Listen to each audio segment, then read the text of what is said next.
Well, I think we'll make a start.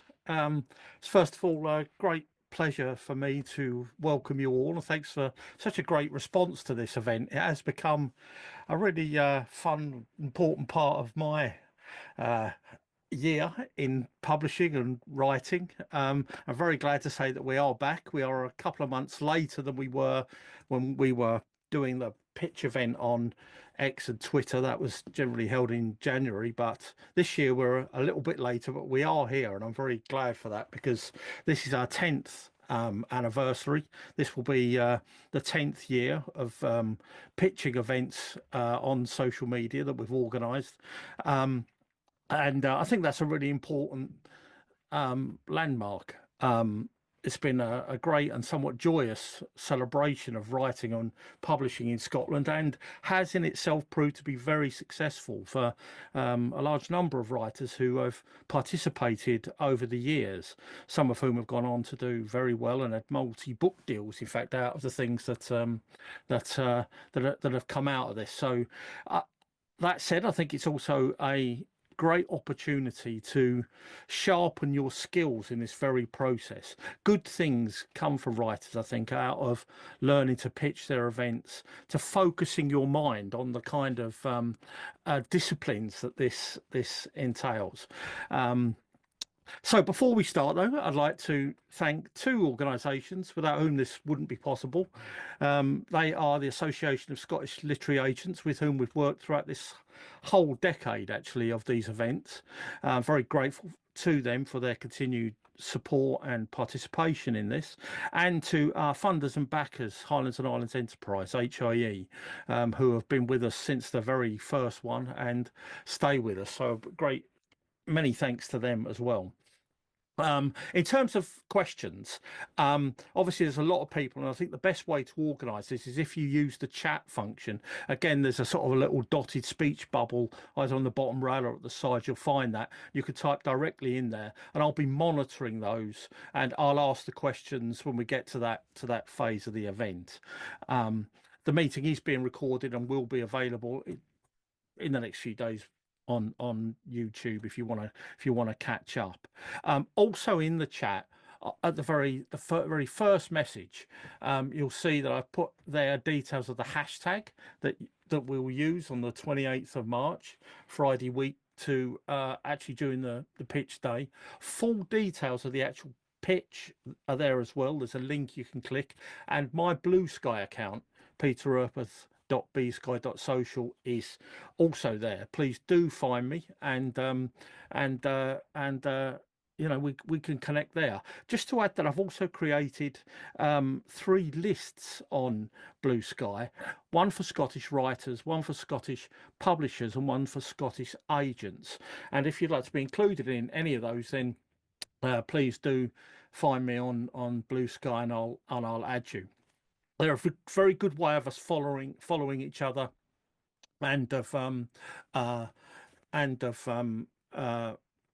you know, connecting that way. So right, moving on, I'm very pleased to announce we have 2 guest speakers with us today, Louise Lamont and Lina Langlee, who are going to introduce themselves very, very shortly. Just to give you a little overview,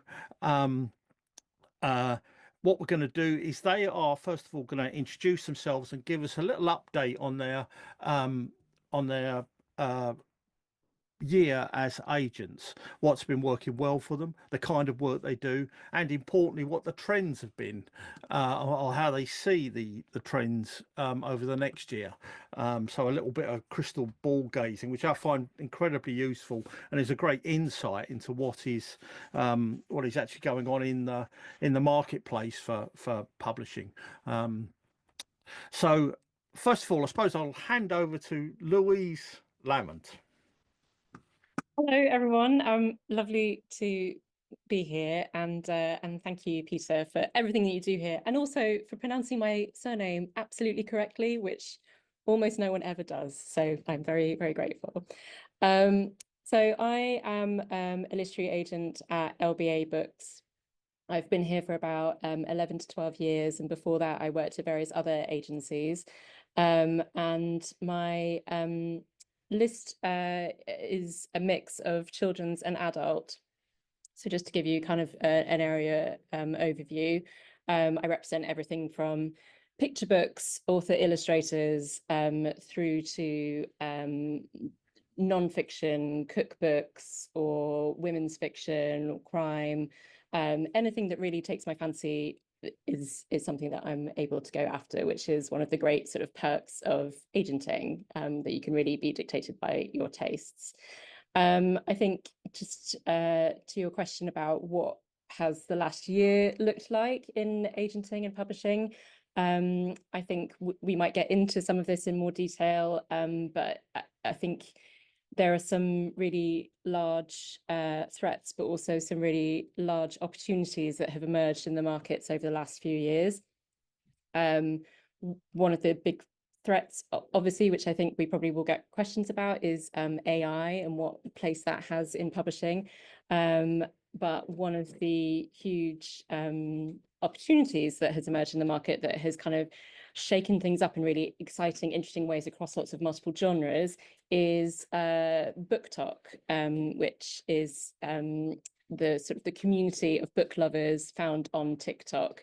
You know, every time there's a new social media platform, there is a book community on it, but something about the TikTok community has just really rocketed interest in lots of different kinds of books, but also lots of different ways of making books. Like the sort of the BookTok reader really goes for the beautiful physical copy that they can buy in a bricks and mortar bookshop.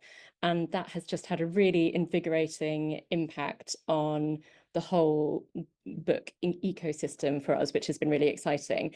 And that has particularly driven areas like romantasy, which is the sort of the portmanteau term that we use for sort of romance fantasy mashed together. So things like Sarah J. Maas.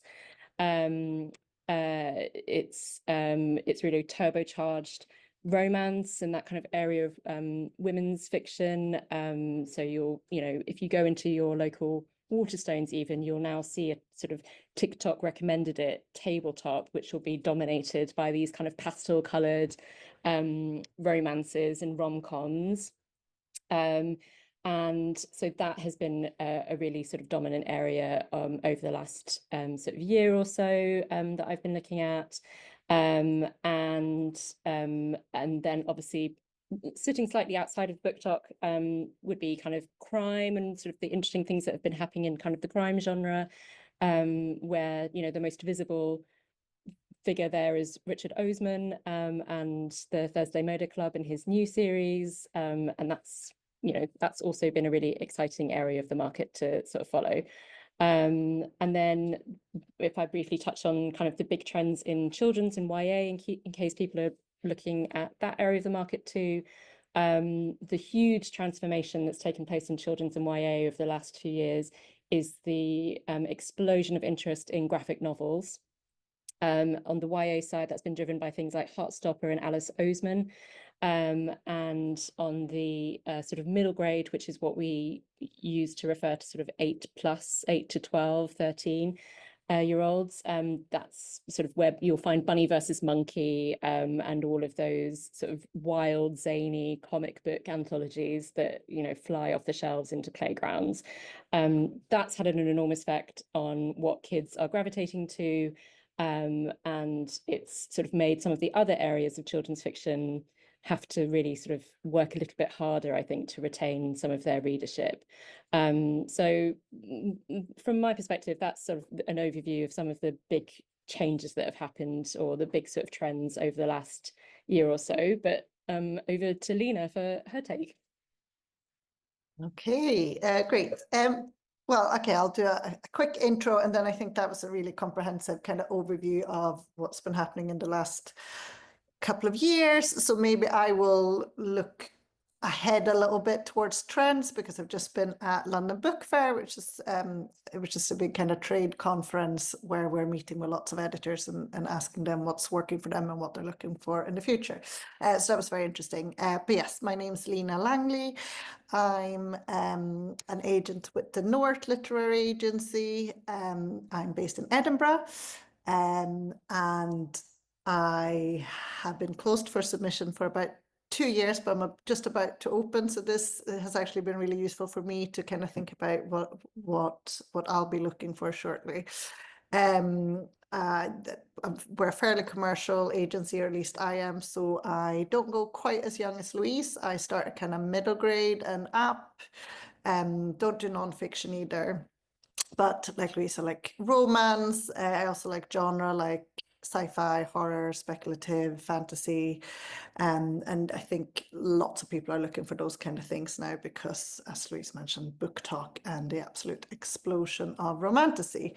But yes, so it's a very interesting time in publishing because it is feeling quite upbeat in that book talk has made reading quite cool.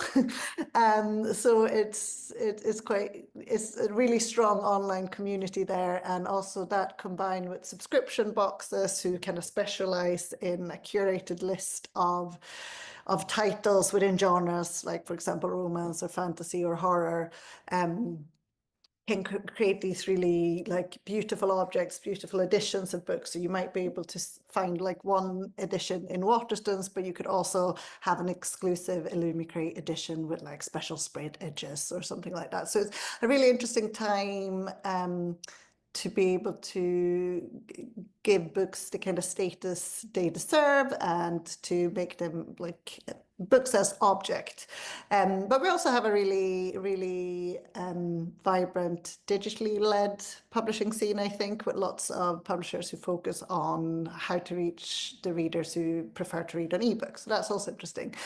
But some of my takeaways from London Book Fair were that it feels like people are looking for things that feels like they are at different ends of the spectrum. They either want the quite kind of feel good, almost whimsical or cozy, either crime or fantasy or any genre, or they want the kind of stuff that makes you feel a bit unsettled. And so many editors actually mention horror now, which used to be a really small genre, but which is now really growing. And also, and again, this a few years ago would have been taboo, is to blend genres, because traditionally publishers have been very keen on things being a straightforward romance, straightforward crime, and that's to do with just how you market the books and what covers you put on them, or in just like the metadata of the books. But now a lot of them are actually asking for things that are blending genre a bit, which I think is really interesting because I think readers like that, and I think publishers are kind of catching up. And I think book talk is a really good, it's just a really useful tool for market research, really, because you can get really quite in-depth. It's almost like focus groups that are just there for you. So yeah, I think, yeah, blending things, adding a supernatural element, sometimes a scary one or just a cutesy one could be really good. I also think for the younger readers, especially YA, maybe even middle grade, certainly a few years ago, a lot of them were quite issues-led. So they had like a very clear topic that was like central to the plot. Whereas I think, again, we're moving away from that. I think publishers are seeing that young people kind of just want to be entertained. It's not as kind of prescriptive, and it's not as, doesn't have to have a message in the same way as I think maybe we have seen a lot a couple of years ago. Also, if you're writing for younger readers, I think middle grade, a lot of editors are asking for shorter and more accessible books. The kind of, for middle grade, you often say that it's kind of like 40, 50K. I think, and you know, quite often you go a little bit higher, a little bit lower. A lot of editors were asking me for books that are kind of 25,000 words to 40,000 words, although all of them would, you know, happily look at something that's 50,000 words. That might be too much of a deep dive because I don't know if anyone here is working on middle grade, but I found that interesting. Also, they're looking for things that would suit like a boy audience, because I don't think there's enough boyish books out there, so everyone would like a new kind of Alex Rider book or series. So yeah, I suppose also we should mention that a lot of books, again with book talk, if you're writing romance or romantasy or something, quite often they're also being termed like spicy. Or they could be very trope-led, where you're very clear whether it's grumpy and sunshine or one bed scenario and things like that. And we're advertising books in a different way, and that can be quite useful to be aware of when you're querying. If you can kind of see what you're doing with your book and be quite open, like put that in your query letter, I think that could be a real benefit. But yeah, I think that's a little bit of where I think the market's going. Thanks so much, Louise and Lina. It's very interesting, actually, that the timing of this now is post London Book Fair, and you say that you felt there was quite a lot of energy there in the market. Does that did it extend to some of the kind of traditional mainstay categories?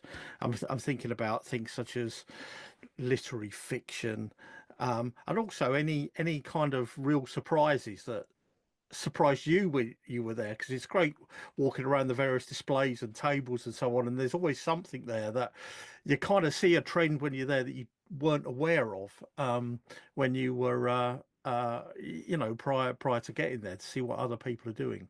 I think, yeah, well, actually, like horror, I was surprised about. I mean, I've already mentioned that, but I was asked about horror from like every kind of editor there is, like children's editor, literary editor, crime editor, like general editor, and sci-fi and fantasy editors. They were all mentioning horror. So I think if you're blending genres at the moment, horror is a good one to be working in. And then, yeah, just blending genres in general was quite surprising. And there was something else I was thinking about. I think, unfortunately, Lina's got to answer this because I did not go to London Book Fair, so I can't bring any knowledge from the book fair. But I've seen in the chat we have a question about the status of historical fiction in the vein of Hilary Mantel. So I think, I mean, Lina, I'd be interested in your take on this as well. I think when I talk to the more commercial end editors on sort of the more commercial end, particularly those looking at sort of digital lists, they're interested in very particular kinds of historical fiction. There are certain historical periods that really work for them, be they World War II and perhaps now maybe World War I as well. And they also are intrigued by stories that have a dual timeline where you can bring a contemporary framework that is your access point into the historical narrative. I think if you then now look, I mean, Hilary Mantel would not sit on a digital commercial list. She would obviously be in sort of the literary end. I think there are a lot of other factors. I think historical fiction perhaps maybe has to be working particularly hard at the moment to cut through if it's sitting in those spaces. I think it ultimately comes down to the freshness of the story and the setting, and whether you're doing something that is, you know, as it is across all of your genres, if you're doing something that is going to engage a reader who hasn't read something in this area before. But yeah, Lina, I don't know if you got more of a bearing on sort of historical fiction. Quite a few editors mentioned historical fiction, which was interesting because I've kind of felt like historical is quite tricky at the moment. So I was surprised that it came up as much as it did. The only thing about historical is that it's so broad. And again, it can kind of cover lots of genres. You know, there could be historical crime, there could be historical general fiction, women's fiction, all kinds of things. So I think it's quite important to find like your niche in historical fiction. And I do think it needs to be really stand out. But then like I'm thinking of the market as a whole, you know, some of it would be like digital and some of it could be like more genre. But yes, yeah.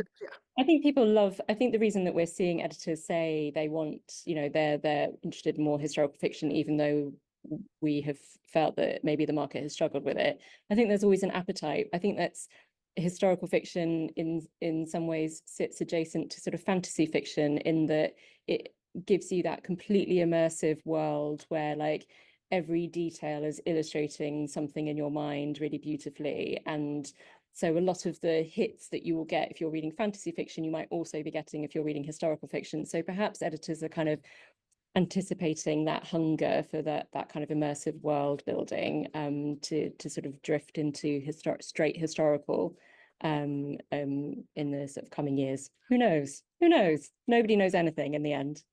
There's a few more questions just coming in there, and I'll save them for when we'll come back to those just a little bit later, because what I'd like to move on to is the actual nuts and bolts of this process. So we've heard a little bit about what are the trends and so on, and what's strong in the market for you.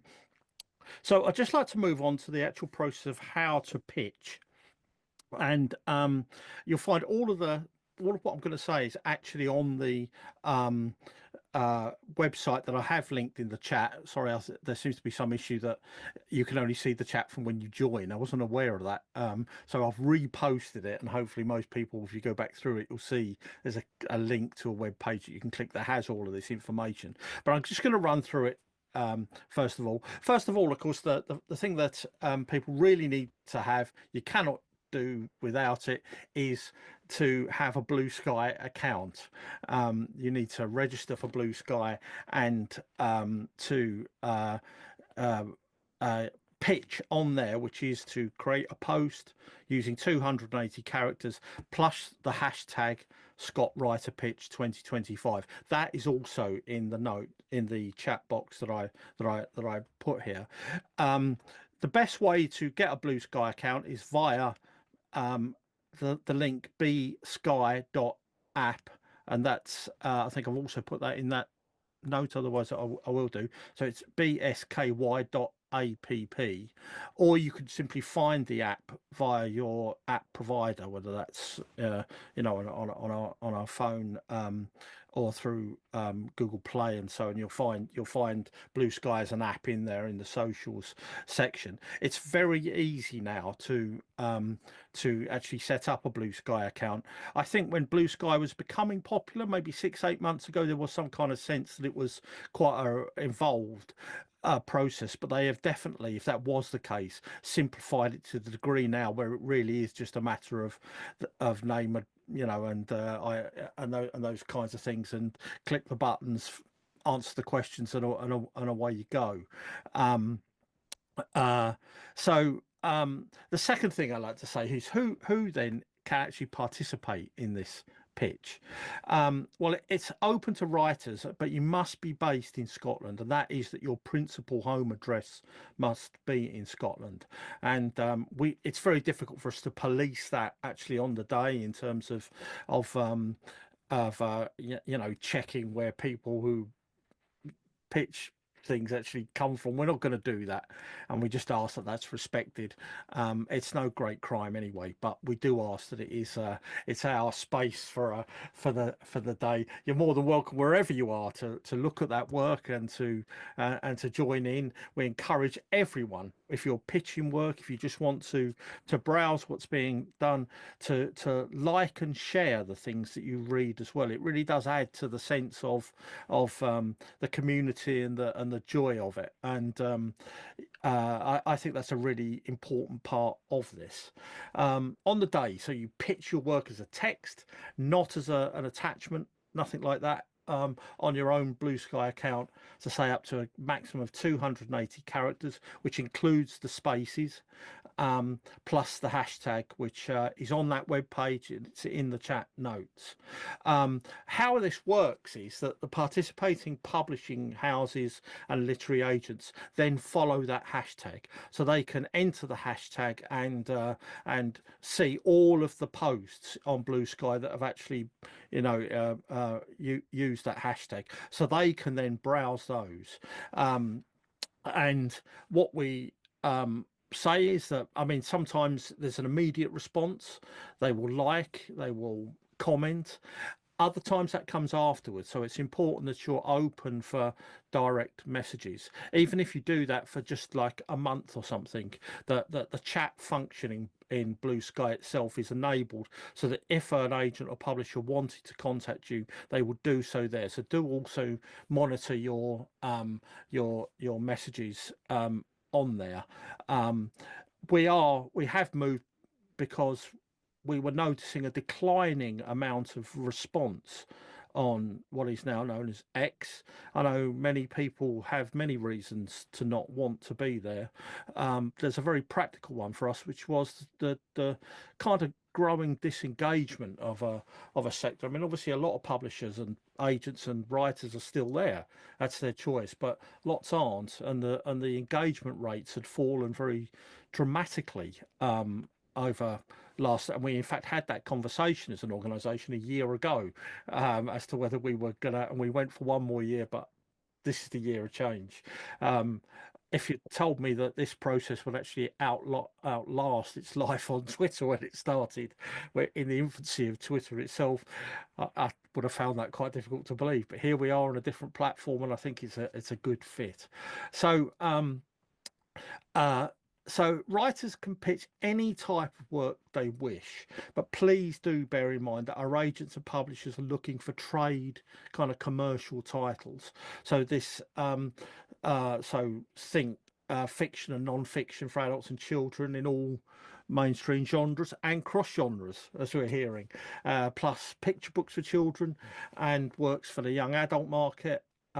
Pitches for academic or technical works are unlikely to be strongly relevant to our participant agents and publishers. So you are welcome to do that, but bear in mind that the strike rate, the response rate is much lower in those kinds of categories. So it's broadly commercial work for adults and children is what this is principally aimed at. I always do get a question about other languages, Gaelic and Scots particularly. Now, I actually welcome those pitches, but again, the response to that is likely to be limited by the smaller number of agents and publishers who work in that sphere. So it's a matter of not saying no, it's a matter of just being realistic about what the likely response to that is. And again, well, we can't control that. We don't, we invite all agents and publishers in Scotland to participate. Some do publish work in Gaelic, others don't. So so please do bear that in mind. Writers can pitch for the same work more than once, but if doing so, I think you should change the pitch. Don't keep reposting the same thing over and over again. That's likely to have the opposite effect, in my experience, to what you would hope for. It's also an opportunity. A pitch in 280 characters is a very strong discipline. There might be more good ways than one of doing that, and you're welcome to pitch the same work, as indeed you are very welcome to pitch different works by yourself. You don't have to just do one book. You can do feel free to do that, and and again, the same rules apply for that.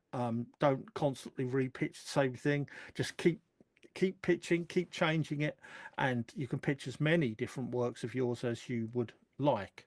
The work you pitch must be original and not previously published, or be under contract to any publisher or agent.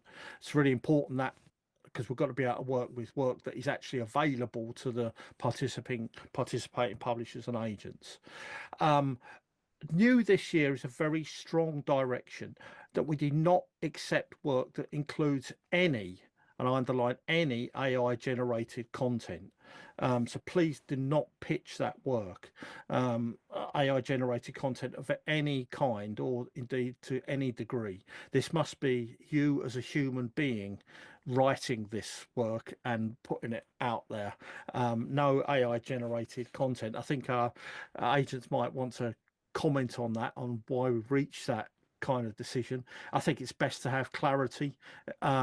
We did look at halfway points where it could somehow be balanced as to what counted in that regard. At the end of the day, we've come to the conclusion that it's actually better to say no AI generated content. You must, without exception, own the rights to the work you're pitching. So, you know, if you're working in partnership with a co-writer or illustrator, make sure that you have their consent to do this before pitching the work, and you remain fully legally responsible for the content of your pitch. So the buck stops with you if you've got somebody else's work, if you haven't got somebody's permission to be involved in the process. If you're pitching a picture book, and I'll ask our agents to come into this kind of thing as well, please include just one image from the book if you want to put one in your pitch, rather than lots of a great pile of images. Again, you can repitch using different images, but in each one just a single image. As I said before, to enable publishers or agents to contact you directly in response to your pitch, enable direct messaging on your Bluesky account. I think it is automatically enabled and you'd have to opt out. So for now, don't opt out. And just to say again, all pitches are made at your own risk. We are working in a public platform. I've never encountered any issues in the previous 9 iterations of this process arising from that, but just be aware. So that said, and they're all on the website. That's the kind of outline as I see it. And I'll just come to Louise and Lina and ask you what. First of all, if there's anything you'd like to add to any of that, but also what, in your opinion, makes a good pitch in this environment? So, shall I go first? Well, I think you covered everything. Yeah, really happy to talk about AI if anyone wants to know a little bit more about that. But basically, please don't use it. It doesn't improve you as a writer, and it will cause all kinds of issues, moral, ethical, legal, further down the line.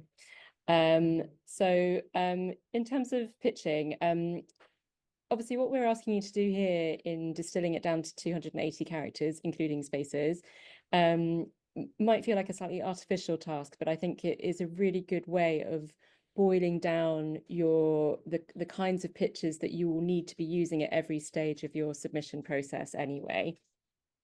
So when you're submitting to agents, or when you're talking about your book to people, you will need to prepare a slightly longer pitch. We might refer to it elsewhere as a blurb, which is kind of a paragraph or so that will be similar to the kind of paragraph that you find on the back of a book.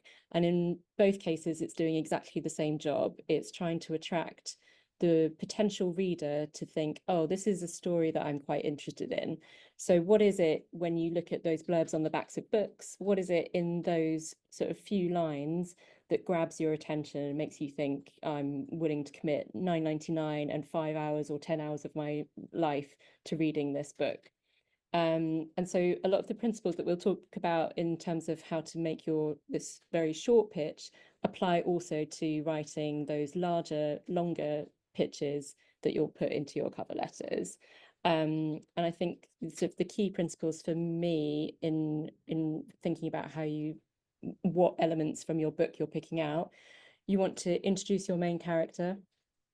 You want to introduce your main character, and they'll be kind of on the brink of a major change, because that is the plot. You want to give an idea of what is going to happen to change things for them. You want to give an idea of what they want, what they need to get out of this story, like what are they trying to achieve or avoid or solve over the course of the story. What kind of obstacles are going to be in their way? Where is the conflict going to come from? Why is it not going to be easy sailing? Why is this book 300 pages and not just a paragraph long?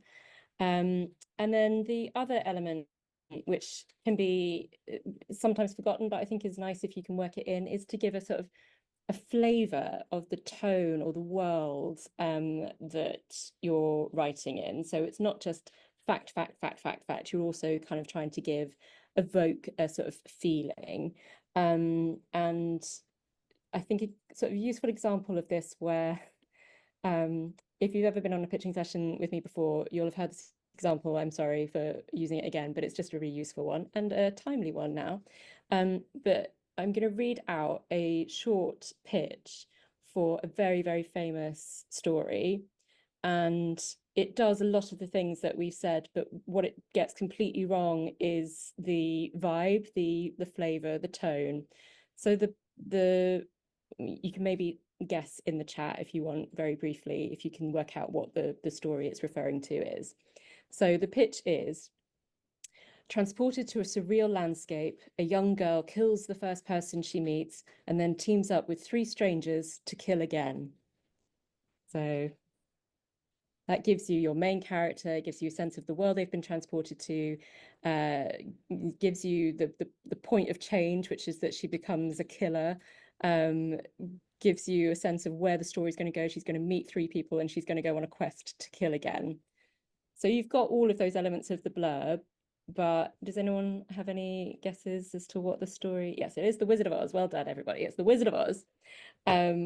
So, you know, there's a mismatch there between the actual experience of watching or reading The Wizard of Oz and the blurb that has set you up to anticipate a certain kind of story.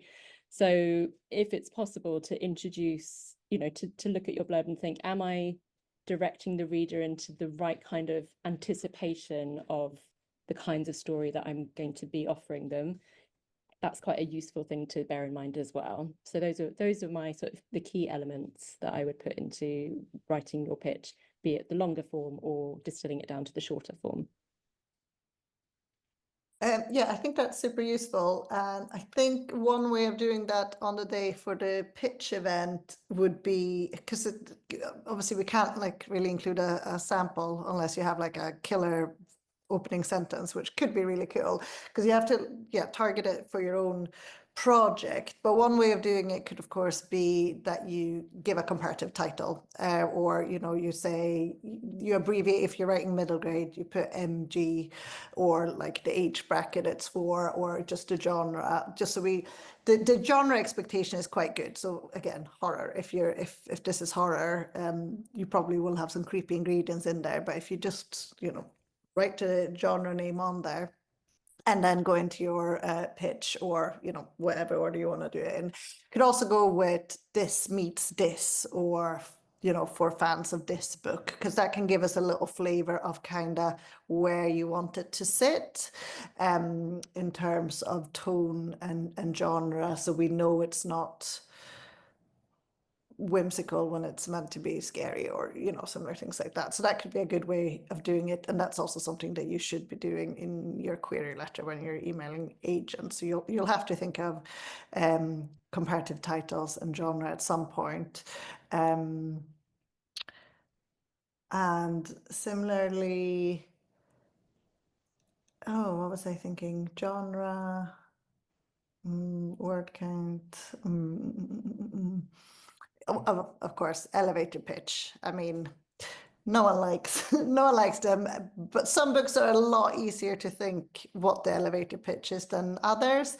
And I think sometimes authors think, elevator pitch, that's the one sentence pitch for my book, and they write the longest sentence to try and cram as many details in there as possible. But actually what we want is the concept. We just want something like very easy and accessible.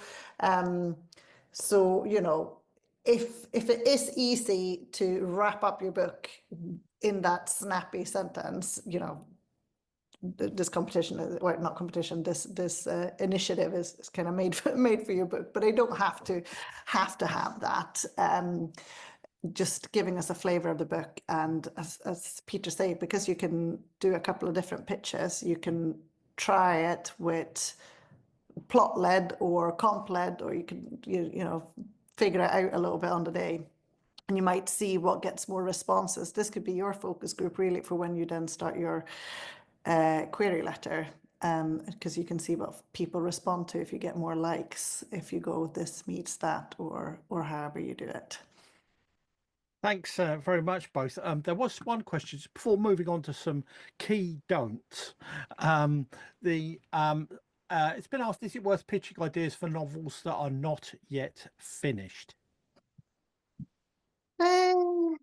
I mean, it's slightly frustrating as an agent when you pitch, when you ask for something and it's not available. But at the same time, I do think everything would have to align very perfectly for you to be basically done when this pitch event is on. And it seems a little bit unfair to say that they have to be finished, but please be fairly far along in the process. And yeah, I think like when you're querying an agent, when you're formally emailing them to ask them to would they take a look at something, then it has to be done. But for this Bluesky event, I don't think we could expect that from the authors. Yeah, I think that's fair. I think also be really clear about what you are wanting out of this particular event. Because is it to engage an agent or a publishing house's interest?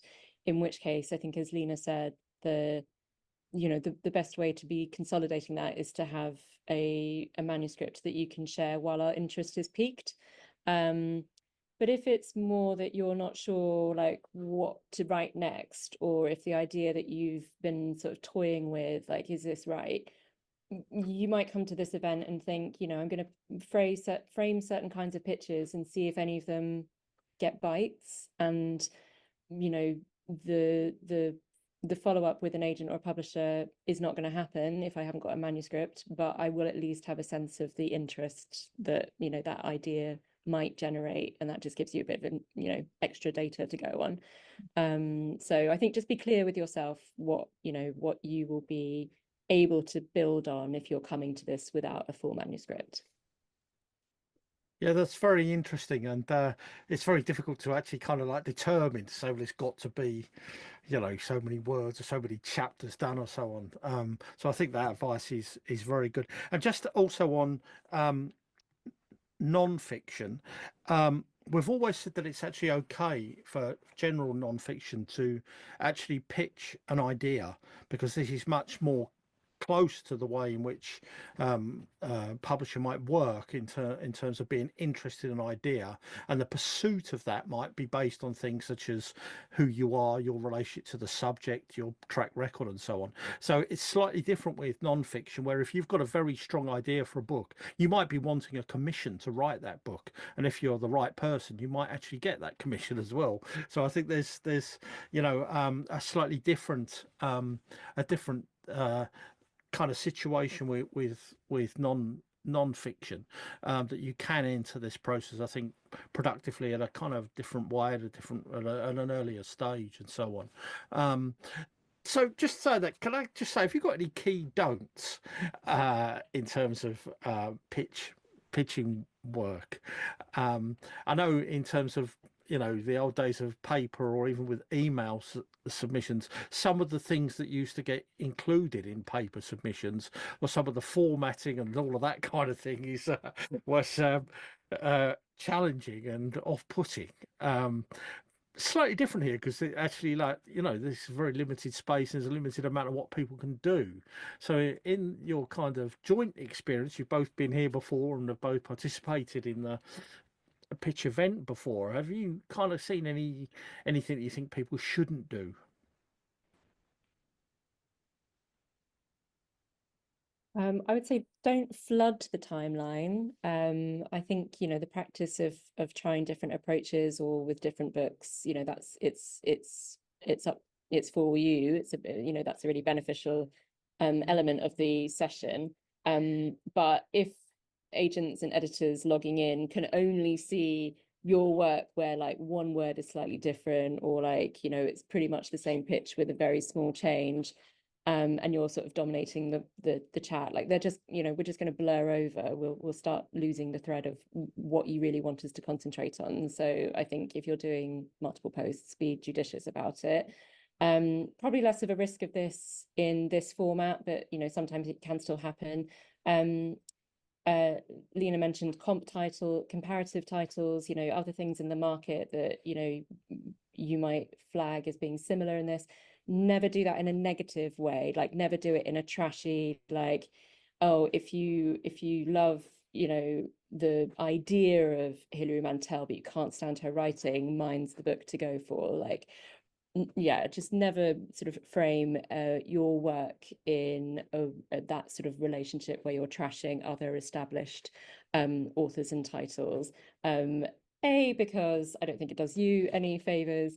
B, you never know what relationship the people who are reviewing your work have to those established authors and titles. And, you know, quite often it comes off as, you know, sort of mean-spirited or envious of, you know, success that people don't think that author's writing deserves. And that, you know, that, again, that just sort of makes you look mean and no one will want to work with you, basically. So those are the things that leap to my mind. How about you, Lina? Yeah, I suppose, yeah, trust that people are there checking out the hashtag and that they'll respond or like in, you know, for the stuff that suits them. There's, you know, no need to like start tagging anyone or anything like that. But yeah, I mean, this is such a broad, open like event, you know, when you're querying, there are lots more do's and don'ts, because you know, you're querying a specific person, and you know, I get sent genres and things that I don't really represent, and then, you know, that's fine, because I see that an author is just trying to like get their manuscript in front of people, but you know, that's an automatic pass from me.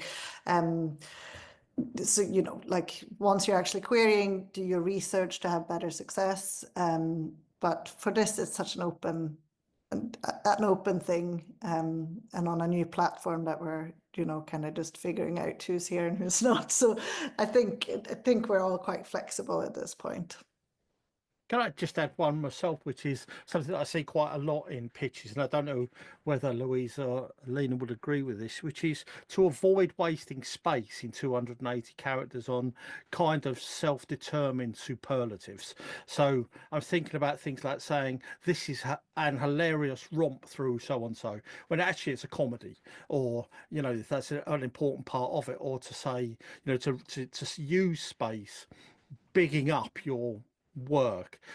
The agents will determine that, the publishers will determine that themselves, whether they agree with that.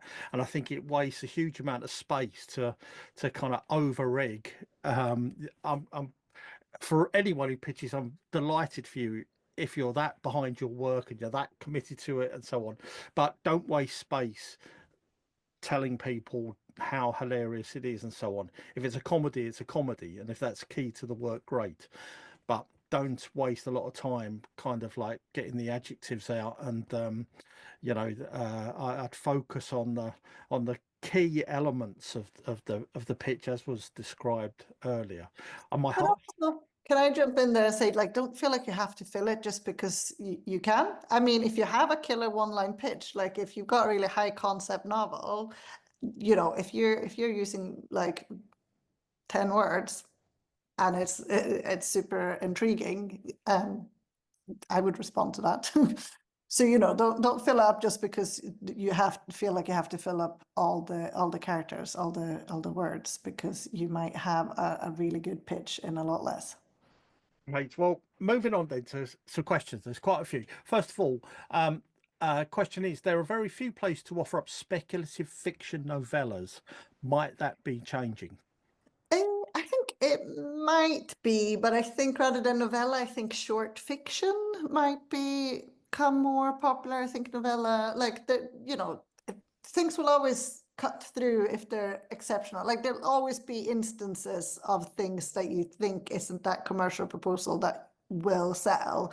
But I do think there's very few publishers who are actively looking for novellas.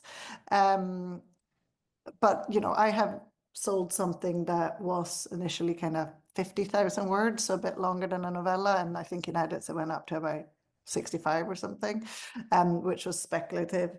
But yeah, I think publishers are a little bit more willing to try speculative in general. So I think you're halfway there. And if your story has a bit more meat to it, so you can get it up to like a short fiction, that might work well.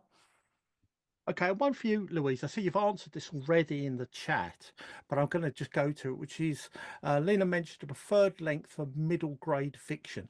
Is there a preferred length for adult fiction? I've asked you that one. Sorry, middle grade is what we come on to here. What's the kind of preferred length for middle grade right now?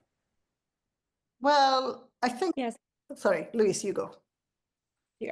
Oh, okay. I think we were saying like traditionally middle grade has sat in that kind of 40 to uppermost 60 area. But now I would say it's very much trending lower. So 40, but also lower than that to sort of 30, 25.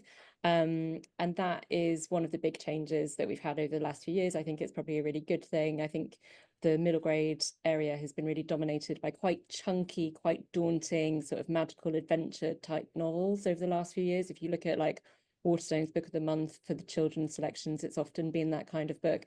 I think that's great for a kid who is already quite bookish, but it's quite a daunting prospect for a 8-year-old looking for a next book to read. So yeah, like anything now, I think from 25 up to 40 is an interesting area for middle grade. Okay, and there's a question here. The writer Rod says that she's new to all of this, as we all are. We're all a new platform, so no problem with questions that are very basic to the process. Does a like of a pitch mean the agent likes it and wants to see more? I would answer that by saying no, not necessarily. Wait for the direct connection, because your chat function in Bluesky is essentially the main way, or the only way in many cases, in which an agent or publisher can contact you. And I would wait for that rather than responding or to an agent or a publisher who might like your work. Leave it to them to contact you. So it's great to have the likes, as we know that can add to the kind of weight of interest and draw the eye in this process. But it doesn't necessarily mean that agent is or publisher is therefore gonna respond to that. It might not be for them. They might just like it. Might not be what they represent. But they like what you've done. So another question here. Can I ask about the appetite from editors for climate fiction?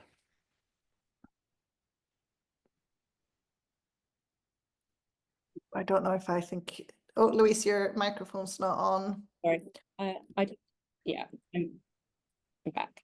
I think for climate fiction, I think there is an increasing appetite. I think quite often it might be mashed up with another genre. So you might have a thriller that happens to have, a climate theme or backdrop or resolution. You might have,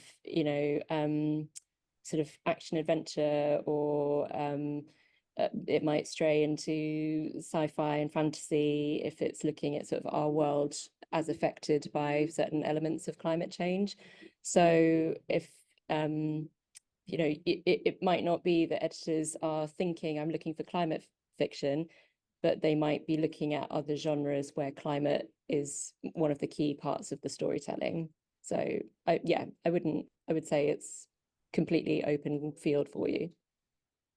And I'm gonna respond to that in the chat with a link to a bookseller article from today. And the bookseller has a paywall, but I think you can read 1 or 2 articles a month for free. And basically it's about a climate fiction prize. The shortlist has just been announced. I think it's quite a new prize. And it might just say a little bit about the kind of breadth of climate fiction and what seems to be working now. So I think one of the books that's on that shortlist is The Ministry of Time, which people might have come across, which is a book that's a really interesting illustration of what Lina was saying about sort of genre mashups and how editors are looking for books that are doing interesting things with different genres, because that is a book that is sort of a time traveling romance, but it's also a sort of climate change thriller. And it's also sci-fi, speculative. It's also a sort of got elements of colonial historical interrogation. So it's a really interesting book to look at in terms of a book that's doing lots of interesting things with established formulas and story expectations. Right, just a couple of questions here, just to track back a little bit in terms of narrative non-fiction. So we're looking at kind of memoir, that kind of work. This has actually been pitched a lot in the past, and with some success. What are your take on that from what you've seen in this process and what you've seen elsewhere? How's that going at the moment? And what's the kind of market like for that? For narrative nonfiction, yeah, I think this is quite a difficult area of the market at the moment. I think there are certain kinds that will always have certain kinds of narrative nonfiction that will always have a home. So history and politics, but I think for that you would have to be coming as an author with certain credentials, be they academic credentials or a certain level of platform.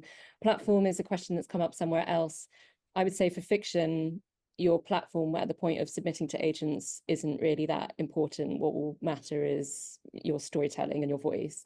For non-fiction, your platform can sometimes be more of a consideration, as well as your qualifications for talking about a particular subject.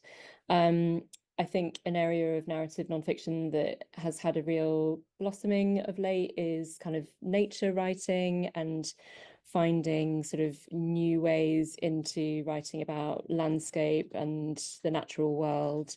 There have been all sorts of really beautiful examples of that. So that seems to be an area that people are still really keen on. I think there was a question also about memoir, and I think that can be a tricky undertaking for editors, because they need to be able to make a convincing case in-house, but then also more widely, that this memoir of someone who presumably is not a celebrity, this memoir is still going to be of real interest to a significant number of the book buying market. The proportion of people buying in that area in non-fiction is just smaller and smaller and smaller.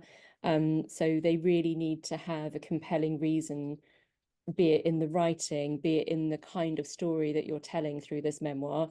There has to be something that really lifts it up and gives them a reason to believe that they'll be able to sell this to thousands and thousands of people. So if you're writing memoir, I think it just sort of be really ruthless with yourself in thinking, am I writing this story so that my life story is recorded, and recorded in my words in the way that I want it to be sort of shared with friends and family? Or are you writing it because there is a compelling reason why it needs to be read more widely, why it should be read more widely, why the writing and the story can, brutally, can be worth the huge financial investment that any publisher has to put into the actual production and promotion of a book. Thanks. Just to track back one small step, I said about the commissioning and so on, the idea of pitching non-fiction as an idea, as a proposal. Somebody's asking the questions whether it would be good to include in your pitch your qualification, as it were, to write that, why you're the right person to do it. Is this the place to do that, or should the idea kind of stand on its own, do you think? I think in some cases it could be helpful. So if you're, I don't know, if you're writing a book about like the Queen Elizabeth's wardrobe, and you are the wardrobe mistress of Hampton Court, those two things sit together in a pitch. That's the reason why this book will be interesting in your hands. So if your credentials and platform really illuminate why you would be an exciting and interesting person to be writing this particular topic, I would include it if you can in the sort of 280 limit. if it's you know, if it's an area that you've kind of studied, that can maybe sort of come later. But I think if you've got a really arresting sort of reason for being the person to go to on this subject, throw that in there because it's a great selling point. Thanks. There's two more questions here, and we're getting close to the end, so I'll just ask these two. Molly has asked, my manuscript takes place in Seattle, where I used to live. Now I'm here to stay in Scotland. Would it create a problem for Scottish agents that my story takes place in America? Or should I be connected with American agents instead? So on the website, on our website, I kind of say, like, if you're based in America and your story is American, you should definitely be querying American agents, not me, unless, you know, so unless there's a compelling reason for it to originate in the UK, you know, you should find American representation. But if you're based in the UK, and especially if you're writing middle grade, I do think it would probably makes sense. You could maybe query both. To be honest, I think for middle grade, it's quite important to be available for things like school visits. So I do think it makes sense for you to be kind of published where you can do school visits. But I don't know, Louise, you've done quite a lot of international collaborations. Yeah, I'd agree with that. I think you can query both and see who bites first, really. And I think in this day and age of electronic submissions, it's just as easy to query an US agent as it is a UK agent. And also it's just as easy now, really, for a UK agent to manage a US submission as it is for a US agent to do with the UK. Whereas perhaps, you know, a decade or so ago, it would have been a bit more of a barrier. But yeah, I think, you know, some of the things that an agent might be weighing up when they've got your submission is, you know, can they do the best job for you in the primary market for your work? And as Lina said, if you're based in the UK, that, you know, will probably be the focal point for all your school's activities. So it might be that submitting to UK publishers as the sort of lead publisher makes sense. So yeah, I would try both. What have you got to lose? Like, it's not like if you submit to one, you can't submit to the other. Yeah, very interesting. Do you have anything to add on that, Lina? Will you? No, I very much agree with that. So one final question then. New to pitching, someone says, now this is a little bit of the insight into the dark art of being a literary agent or a publisher. Do agents join the Blue Sky chat at different times during the day? Is it advised to post more than once, brackets, without spamming, to catch the attention of more agents? So how does this work for you guys on the day? I mean, I know some agents and publishers do actually follow it from 9 in the morning when it starts to 9 o'clock at night, but not everyone can do that. So what's your strategy across the day, and how should people think about pitching their work, timing their work to catch your eye? Yeah, I don't think there's a right answer here because I think we'll all do it differently depending on kind of what lands on our desk in the day. Agenting is quite reactive, and we'll all have different meetings at different times.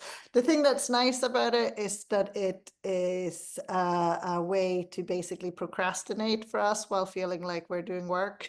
So it's like a justified like we've got a justified reason of being on social media. So, you know, I'll probably be nipping in and out throughout the day, including the evening. So don't feel too stressed if you haven't had any interactions when it's kind of 8 o'clock or something, because that might be when I'm it's on a Friday, isn't it? So it might well be when I have my kids are asleep, I'm opening a glass of wine, and I'll be reading pitches then. But I'm sure I'll be having a look earlier on as well. And of course, use of the hashtag makes the post permanent. As long as you've got the post on your feed, then it is accessible. So I know that a lot of agents and publishers do join it sometimes, but other times they're just following and backtracking through the hashtag, and that's the beauty of the thing. So there is a kind of a way of going back over the day, just to close with that. Somebody said, I was just going to mention how many pitches are usually made in total. Well, the answer to that is at times thousands. We have in recent years on Twitter, and then X, actually trended across the UK various times at number one, at other times, you know. But the interesting about this, because it goes on across the whole day, you do see the hashtag moving up and down the top 10. Now, I don't think Blue Sky portrays a top 10. It just shows a box full of the subjects of the hashtags that are trending, and it would be lovely to see us there. But the answer is there are a lot, and that's one of the great things that comes out of this whole process for me, which is it's a fantastic snapshot of writing and publishing in Scotland. And when I say it's a joyous kind of thing, when you actually see the weight of work and the ideas and the imagination that goes into it, I personally get a huge kind of kick out of that. It's great to see, and it's great to see these contested spaces of social media being, as it were, taken over by us lot once a year, with nothing other than the best of possible intentions and of good things coming out of it. So on that, I'd just like to say thanks so much to Louise and Lina for your time and your insights today. It's so helpful. This will be as a recording up on YouTube, and I'll circulate a link to that when it's up there. You've got links. If you want to get a Blue Sky account now, you can find me, and there's all my kind of details there for this. So thanks to everyone for participating. Thanks so much for your questions, and well, Friday week we've all got a job to do, so I really look forward to that, and hope to speak very soon to all of you and to connect on Blue Sky. And above all else, good luck with that pitch. Thank you. Looking forward to reading them all. Thank you. Bye. Bye.